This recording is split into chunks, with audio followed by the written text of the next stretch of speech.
pessoal, tudo bem? Meu nome é Milene Moraes e hoje eu vim aqui para dar algumas dicas de como estudar língua portuguesa para concursos.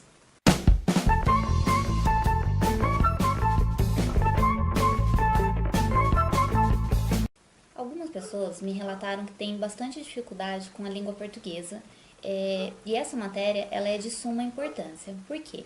Ela cai em todos os concursos, então independente do cargo, independente da banca do concurso que você for fazer, vai ter a exigência de língua portuguesa, né? Eu trouxe aqui só para exemplificar, por exemplo, o concurso do Ministério Público Estadual do Estado de São Paulo para o cargo de oficial de promotoria. Foram 80 questões, das quais 35 eram de língua portuguesa, ou seja, quase metade da prova aí tendo exigência da língua portuguesa. Também tenho aqui um exemplo, o cargo de investigador de polícia, da Polícia Civil do Estado de São Paulo. De 80 questões, 20 eram de português. Então, mesmo cargos que não teriam tanta relação assim com essa matéria, tem uma grande exigência. Então, por isso é super importante que você tenha essa matéria muito bem estudada, não tenha dúvidas sobre ela, porque são pontos valiosos que vão te levar à aprovação. Eu separei aqui alguns pontos que eu acho fundamentais serem estudados para todo e qualquer concurso, principalmente nos concursos realizados pela VUNESP, porque a VUNESP ela tem uma característica que ela sempre pede questões semelhantes nas suas provas. Então eu separei alguns pontos que eu acho que são primordiais, que você deve estudar para você conseguir um bom desempenho. O primeiro deles é a interpretação de texto. É de suma importância que você saiba fazer. Primeiro, você vai ter muitas questões relativas à interpretação de texto. Segundo, fazendo a interpretação de texto vai te ajudar a realizar outras questões, inclusive de outras matérias. Eu peguei aqui, só como exemplo, a prova do Tribunal de Justiça do Estado de São Paulo para o cargo de escrevente técnico judiciário, que foi a última que foi realizada agora em 2017.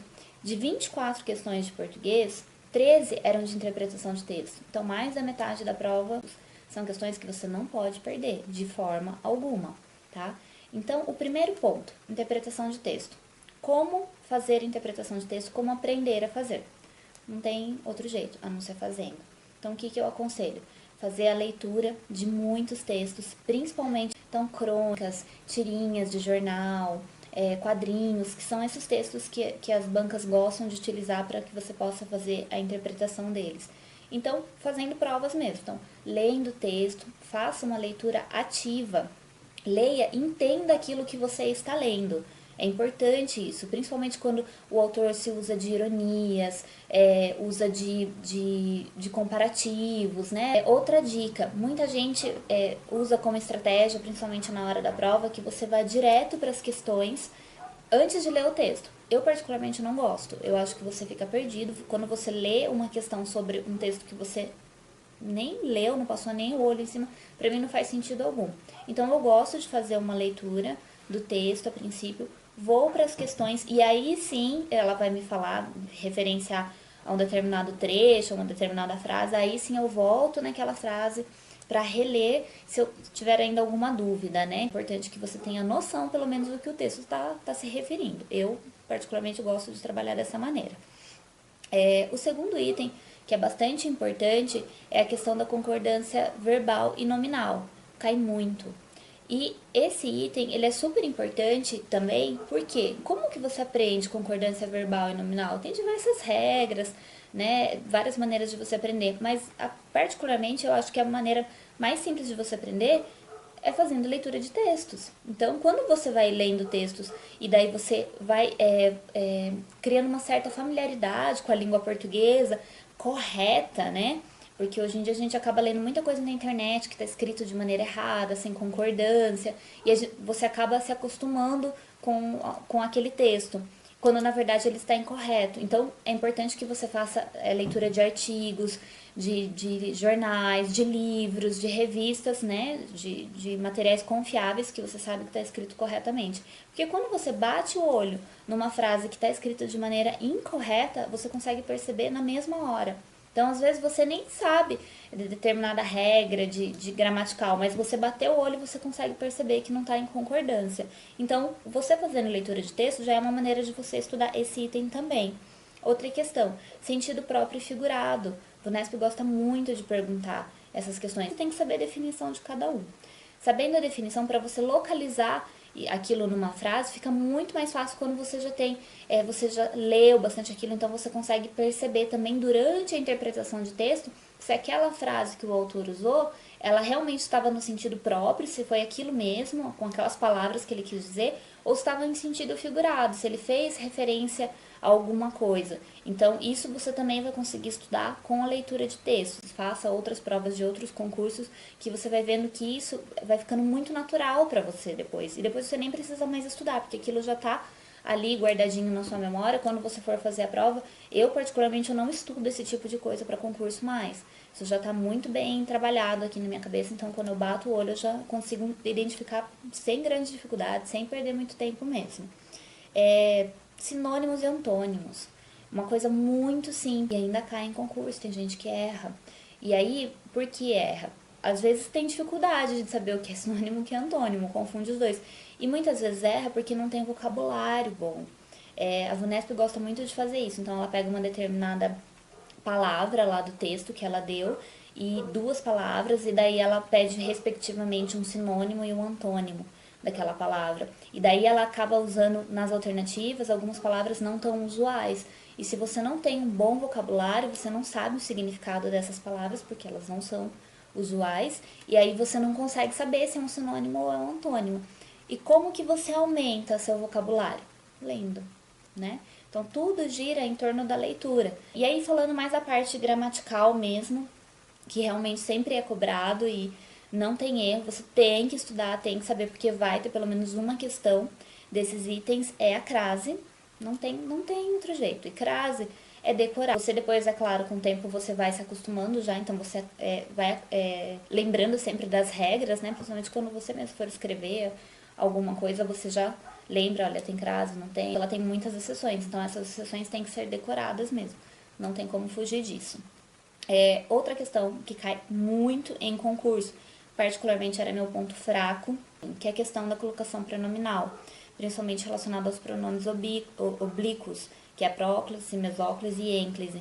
Então eu sempre errava isso, sempre tinha bastante dificuldade. Mas depois, quando você vai estudar, vai ver, nem é tão difícil assim, é até um pouco óbvio. Tipos de advérbio também cai muito, a VUNESP gosta muito de fazer esse tipo de pergunta, então ela pede relação entre frases, ou às vezes entre palavras. Por exemplo, ele te dá duas frases, um primeiro parágrafo e um segundo, e ele pergunta qual é a relação entre eles. Então, se o primeiro é a causa, o outro é a consequência, tem uma relação de explicação, de alternância, né? Geralmente ela gosta de fazer isso. E quando você tem um bom conhecimento em advérbios, você já vai saber o que aquela palavrinha ali tá te indicando. Mas isso também cai na interpretação de texto. Então, por isso é importante também. E por fim, a questão de pontuação, principalmente em relação à vírgula. Então, ela tem algumas regras primordiais, né, onde não pode ter, onde deve ter. E quando você aprende essas regras, que são poucas, não são muitas, quando você vai aplicar lá na frase, fica muito óbvio, perceba qual é a resposta correta e qual é a errada. Com o tempo, você consegue perceber, mesmo que você não saiba essas regras, você consegue perceber que quando você faz a leitura colocando a vírgula no local que ela deve estar ali, você já consegue perceber a frase que está errada, porque muda o sentido. Então, dependendo da colocação da vírgula, você vai ter alteração de sentido da frase. Mas isso você só adquire depois de um certo tempo, já de mais experiência aí com leitura, com interpretação de texto. Eu não vou passar indicar nenhum tipo de material, nem vou indicar algum professor de língua portuguesa que eu conheço, porque eu acho isso muito particular. Então, eu preferi indicar mais os pontos que eu acredito que vocês têm que se atentar, que são pontos que realmente caem maciçamente nas provas. Língua portuguesa, eu acho que para você aprender é muito relativo. Tem gente que só de ler, por exemplo, um livro gramatical um pouquinho mais didático, ela já consegue assimilar bem certas regras, principalmente, vamos dizer assim, a crase, pontuação. Outras precisam assistir vídeos, né? Eu, particularmente, quando eu tenho alguma dúvida, eu gosto de ler na teoria e ver alguns exemplos. Eu, particularmente, não gosto de assistir vídeo aula explicando, principalmente parte gramatical. Não gosto. Mas aí fica a critério de cada um. Eu não conheço nenhum professor de português que eu confie extremamente e falei, não, esse aqui realmente é muito bom, porque eu não costumo assistir vídeos de língua portuguesa, mas fica a critério de cada um escolher. De repente tem vários professores aí no YouTube, vocês podem ver, e aí peguem por tópico. Então pega, olha, crase. Então um vídeo só de crase, pontuação, um vídeo só de pontuação. Eu acredito que fique mais fácil dessa maneira. Importante, relembrando, assistam vídeos daquilo que vocês realmente têm dificuldade, porque o vídeo consome muito tempo. Então eu acho um pouco perda de tempo, uma matéria que já tá ali, só precisa de um pequeno reforço na sua memória, você fica assistindo um vídeo. De repente você só olha ali a parte teórica e aquilo já assimila para você, tá bom? Língua portuguesa não é difícil. Depois que você aprende bem, você pega o jeito e ela vai te alavancar, entendeu? Muita gente que não passou no concurso do Tribunal de Justiça foi mal em português, e de repente até foi super bem em direito, quase gabaritou lá para o direito, mas foi mal em português. Isso não pode acontecer, tá? Então é super importante. Eu falei no outro vídeo sobre ter as bases fortalecidas, e português é uma base e ela tem que estar fortalecida. Você não pode ter que ficar perdendo tempo com esse tipo de coisa. Você tem que se preocupar com o que realmente é importante, então matéria específica, até matemática, que quando você não tem certas habilidades é um pouquinho mais difícil, mas português tem que estar na ponta da língua. Peço aí só para quem gostou dar um curtir, se inscreve aqui no canal, que em breve vai ter um novo vídeo sobre como estudar direito, principalmente para a prova do Tribunal de Justiça, tá ok? Beijão, até mais!